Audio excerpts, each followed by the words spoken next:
আগামী শনিবার হনুমান জয়ন্তীর দিন ভুলেও খাবেন না এই তিনটি খাবার, তাহলে জীবনে নেমে আসবে চরম বিপত্তি। পরিবারে সুখ শান্তি বিঘ্নিত হবে। সংকটমোচন হনুমানজির কৃপা ও আশীর্বাদ থেকে বঞ্চিত হবেন। নমস্কার বন্ধুরা, রিঙ্কু রয় ব্লগ চ্যানেলে আপনাদের সবাইকে অনেক অনেক স্বাগত। আশা করছি বন্ধুরা আপনারা সকলেই পরমেশ্বরের কৃপায় অনেক ভালো আছেন এবং সুস্থ আছেন। বন্ধুরা, সামনেই আসতে চলেছে হনুমান জয়ন্তী। হনুমানজি হলেন ভগবান শ্রীরামচন্দ্রের পরম ভক্ত। চৈত্র মাসের শুক্লপক্ষের পূর্ণিমা তিথিতে আবির্ভূত হয়েছিলেন প্রভু হনুমানজি। তাই এই দিনটি হনুমান জয়ন্তী হিসাবে পালন করা হয়। বহু সনাতনী মানুষ এই দিন বিশেষ ভক্তি ও শ্রদ্ধার সাথে পালন করে থাকেন। সপ্তাহের 2 দিন তথা শনিবার ও মঙ্গলবার এই 2 দিন হনুমানজির পুজো অর্চনা করা হয়। শাস্ত্র মতে সপ্তাহের এক একটি দিন এক একটি দেবদেবতার উপর সমর্পিত। তেমনি সংকটমোচন হনুমানজির দিন হল মঙ্গলবার ও শনিবার। তাই শাস্ত্র মতে মঙ্গলবার, শনিবার ও হনুমান জয়ন্তীর দিন প্রভু শ্রীরামচন্দ্র ও ভগবান হনুমানজির পুজো অর্চনা করলে সকল মনস্কামনা পূর্ণ হয় এবং সমস্ত বিপদ আপদ ও সংকট দূর হয়। প্রভু শ্রীরামসহ হনুমানজির কৃপা ও আশীর্বাদ লাভ করা যায়। বন্ধুরা, আজকের ভিডিওতে আমি আপনাদের জানাবো হনুমান জয়ন্তী কবে পড়েছে, হনুমান জয়ন্তীতে পূর্ণিমা তিথি কখন শুরু হচ্ছে এবং কখন শেষ হচ্ছে, এই দিনে হনুমান জয়ন্তীর দিনটি কিভাবে পালন করবেন এবং এই দিনে হনুমানজির কৃপা ও আশীর্বাদ পেতে কি কি কাজ করবেন ও কি কি কাজ করবেন না। এছাড়া এই হনুমান জয়ন্তীর দিনে ভুলেও কোন 3টি খাবার আপনারা গ্রহণ করবেন না সে বিষয়ে বিস্তারিত জানাবো আজকের ভিডিওটির মাধ্যমে। তাই আজকের ভিডিওটি খুবই গুরুত্বপূর্ণ হতে চলেছে। আমার সকল শ্রোতা বন্ধুদের কাছে বিশেষ অনুরোধ, ভিডিওটি প্রথম থেকে শেষ পর্যন্ত সম্পূর্ণরূপে মনোযোগ সহকারে শ্রবণ করবেন এবং ভালো লাগলে লাইক শেয়ার কমেন্ট করবেন। আর আমার চ্যানেলে নতুন বন্ধু হয়ে থাকলে চ্যানেলটি সাবস্ক্রাইব করে আমার পাশে থাকবেন। তো চলুন বন্ধুরা, ভিডিওর মূল পর্বে যাওয়া যাক। বন্ধুরা, প্রথমেই জেনে নেব হনুমান জয়ন্তী কবে পড়েছে। এবছর অর্থাৎ 2025 সালে হনুমান জয়ন্তী পড়েছে ইংরাজির 12 এপ্রিল 2025 এবং বাংলার 29শে চৈত্র 1431 শনিবার দিন। পূর্ণিমা তিথি শুরু হবে 11 এপ্রিল 2025 এবং বাংলার 28শে চৈত্র 1431 শুক্রবার দিন রাত 2:44 থেকে এবং পূর্ণিমা তিথি সমাপ্ত হবে 12 এপ্রিল 2025 এবং বাংলার 29শে চৈত্র 1431 শনিবার দিন ভোর রাত 4:37। বন্ধুরা, যেহেতু শনিবার দিন পুরো দিনই রয়েছে পূর্ণিমা তিথি, তাই এই দিনে যে কোনো সময়ে আপনারা হনুমানজির পুজো অর্চনা করতে পারেন। তবে হনুমান জয়ন্তীর পুজোর শুভ সময় রয়েছে সকাল 7:35 থেকে বেলা 11:11 পর্যন্ত এবং বিকাল 5:30 থেকে রাত্রি 8:08 পর্যন্ত। চলুন বন্ধুরা, এবার জেনে নেওয়া যাক এই দিনটি আপনারা কিভাবে পালন করবেন। সর্বপ্রথম এই দিনে খুব সকাল সকাল ঘুম থেকে উঠবেন। প্রতিদিন সকাল সকাল ঘুম থেকে ওঠা আমাদের দৈনন্দিন জীবনে খুবই গুরুত্বপূর্ণ ভূমিকা পালন করে। ভোরবেলা ঘুম থেকে ওঠার বিশেষ প্রাধান্য রয়েছে প্রাচীন কাল থেকেই। প্রাচীনকালে ঋষিমুনিরা ব্রহ্ম মুহূর্তে ঘুম থেকে উঠতেন এবং তাদের জীবনযাত্রা ও অধ্যবসায় তা কাজে লাগাতেন। সকাল সকাল ঘুম থেকে উঠলে মন ও শরীর সতেজ থাকে, সমস্ত কাজকর্মে এনার্জি পাওয়া যায়। তাই সকাল সকাল উঠে বাড়ি ঘর দুয়ার সুন্দর করে পরিষ্কার পরিচ্ছন্ন করে রাখবেন, স্নান সেরে নেবেন এবং বাড়ির মুখ্য দরজার সামনে 1 ঘটি জল ছিটিয়ে দেবেন। জলটি আপনারা আগে থেকে প্রস্তুত করে নেবেন। আগের দিন রাতে একটি ঘটিতে আপনারা 1 ঘটি জল রাখবেন, তাতে একটি ফুল দেবেন ও একটি কর্পূর দিয়ে রাখবেন। তারপর সকালবেলা উঠে সদর দরজার সামনে এই জলটি ছিটিয়ে দেবেন।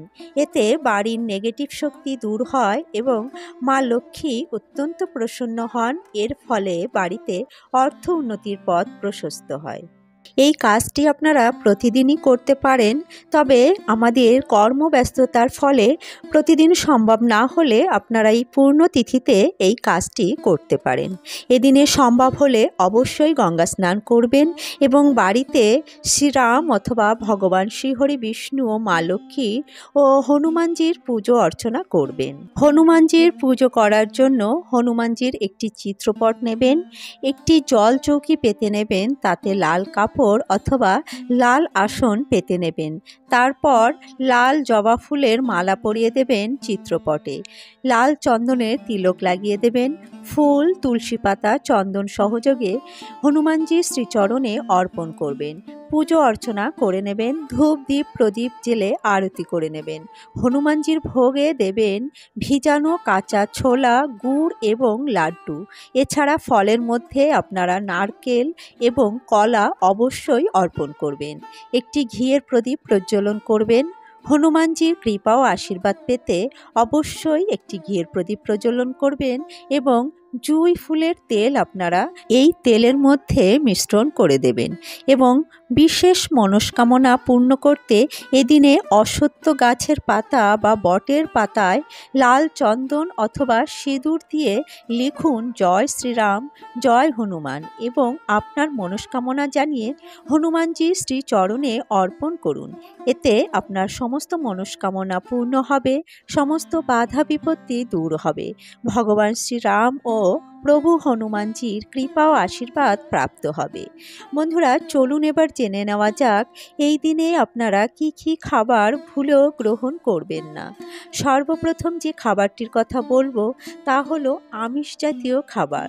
বন্ধুরা, হনুমান জয়ন্তীর পবিত্র দিনে আমিষ জাতীয় খাবার ভুলেও গ্রহণ করবেন না, যেমন মাছ, মাংস, ডিম, পেঁয়াজ, রসুন, মুসুরির ডাল ইত্যাদি আমিষ জাতীয় খাবার এদিনে ভুলেও আপনারা গ্রহণ করবেন না। এই দিনটি রয়েছে পবিত্র হনুমান জয়ন্তী তথা প্রভু হনুমানজির জন্মতিথি এবং রয়েছে শনিবার। শাস্ত্র মতে পবিত্র পূর্ণিমা তিথি ও অমাবস্যা পূর্ণিমা তিথিতে আমিষ খাবার গ্রহণ করা উচিত নয়। এছাড়া অনেক বাড়িতেই কিন্তু শনিবারে মাছ, মাংস বা আমিষ জাতীয় খাবার খান না, তাই তাদের পক্ষে ভালোই হলো এই দিনটি পালন করতে, কারণ এই দিনটি পালন করতে কোনো অসুবিধাই হবে না। আপনারা চেষ্টা করবেন এই দিনে অবশ্যই নিরামিষ খাবার গ্রহণ করা। বন্ধুরা, দ্বিতীয়ত আপনারা এই দিনে যে খাবারটি ভুলেও গ্রহণ করবেন না তা হলো পোড়া জাতীয় খাবার, যেমন বেগুন পোড়া, টমেটো পোড়া, আলু পোড়া ইত্যাদি পোড়া জাতীয় খাবার। অনেকে বেগুন পোড়া খেতে খুবই ভালোবাসেন এবং সঙ্গে পেঁয়াজ ও কাঁচা সর্ষে তেল মাখিয়ে। তাই বলে রাখি বন্ধুরা, এই দিনে কিন্তু ভুলেও পেঁয়াজ ও সর্ষে তেল গ্রহণ করা যাবে না বা খাওয়া যাবে না। তাই আপনাদের রান্না বাড়িতে কিন্তু সাদা তেল ব্যবহার করতে হবে এবং চেষ্টা করবেন সর্ষের তেল এড়িয়ে যাওয়ার। এছাড়া বন্ধুরা, এদিনে আপনারা তামাক, মাদক বা নেশা জাতীয় জিনিস ভুলেও গ্রহণ করবেন না। হনুমান জয়ন্তীর পবিত্র দিনে এই সমস্ত নেশা জাতীয় জিনিস একেবারেই গ্রহণ করবেন না। হনুমান জয়ন্তীর পবিত্র দিনে এই সমস্ত নেশা জাতীয় জিনিস গ্রহণ করা একেবারেই উচিত নয়। এছাড়া তামাক, মাদক বা নেশা জাতীয় জিনিস কোনো প্রকার খাদ্যগুণ থাকে না। এছাড়া এটি শরীর ও মস্তিষ্কের জন্য অত্যন্ত ক্ষতিকর। তাই এই সমস্ত নেশা জাতীয় দ্রব্য গ্রহণ করা থেকে বিরত থাকুন। এই দিনে চুল, দাড়ি, নখ কাটবেন না। কোনো প্রকার গাছপালা বা গাছের ডাল কাটবেন না। এছাড়া জঙ্গল ছাপ করবেন না। এদিনে কাউকে বাজে কথা, কটু কথা বলবেন না। গুরুজনদের আঘাত দিয়ে কথা বলবেন না। এই দিনে বাড়িতে কোনো ভিখারি বা অসহায় ব্যক্তি এলে তাকে খালি হাতে ফেরাবেন না। চেষ্টা করবেন আপনার সাধ্যমতো তাকে কিছু দান করার। কুকুর, বিড়াল, গরু ও অসহায় প্রাণীকে খাবার খাওয়ান। এতে দুর্ভাগ্য কাটে, অর্থ, যশ ও সৌভাগ্য বৃদ্ধি হয়। এই দিনে আর কিছু করুন আর না করুন, যে কোনো হনুমান মন্দিরে গিয়ে হনুমানজির দর্শন করুন এবং সম্ভব হলে হনুমানজির উদ্দেশ্যে একটি ঘি অথবা সর্ষের তেলের প্রদীপ প্রজ্বলন করুন এবং সম্ভব হলে ওই তেলে অবশ্যই একটু জুঁই ফুলের তেল মিশিয়ে দিতে পারেন। এতে প্রভু হনুমানজি অত্যন্ত প্রসন্ন হবেন, কারণ হনুমানজির জুঁই তেল অত্যন্ত প্রিয়। তাই হনুমানজির কৃপা ও আশীর্বাদ পেতে এই কাজটি অবশ্যই করতে পারেন। তো বন্ধুরা, আজকের ভিডিওটি এখানেই শেষ করছি। আশা করছি ভিডিওটি আপনাদের সমৃদ্ধ করেছে। ভিডিওটি ভালো লাগলে অবশ্যই একটি লাইক করবেন এবং অন্যদের সাথে ভিডিওটি শেয়ার করবেন। আর হনুমানজির কৃপা ও আশীর্বাদ পেতে জয় শ্রীরাম ও জয় শ্রী হনুমান লিখে একটি কমেন্ট করবেন। আর আমার চ্যানেলে নতুন বন্ধু হয়ে থাকলে চ্যানেলটি সাবস্ক্রাইব করে আমার পাশে থাকবেন এবং পাশে থাকা বেল আইকনটি প্রেস করে রাখবেন। তাহলে আমার প্রতিদিনের নিত্য নতুন ভিডিওগুলির নোটিফিকেশন আপনারা পেয়ে যাবেন। বন্ধুরা, ভিডিওটি সম্পূর্ণ দেখার জন্য আপনাদের অসংখ্য ধন্যবাদ। আসছি পরবর্তী একটি নতুন ভিডিও নিয়ে। ততক্ষণে আপনারা ভালো থাকবেন, সুস্থ থাকবেন।